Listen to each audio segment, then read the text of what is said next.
Good morning, everyone. Today is Wednesday, 4:40 in the morning na. Kaya lang hindi pa ako nakapagluto ng aking puto. Kasi ang dami ko pang ginagawa. Kaya malamang tatanghaliin na naman ako nito.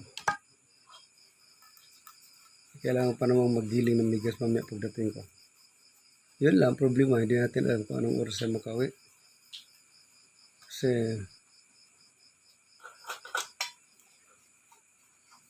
tatanghaliin na talaga nito. But anyway, wala tayong choice. Hindi pagpatuloy ang ating buhay.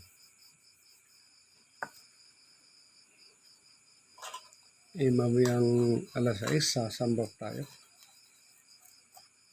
Ay, dapat talaga maging mabilis ang ating paglalako ng ating puto.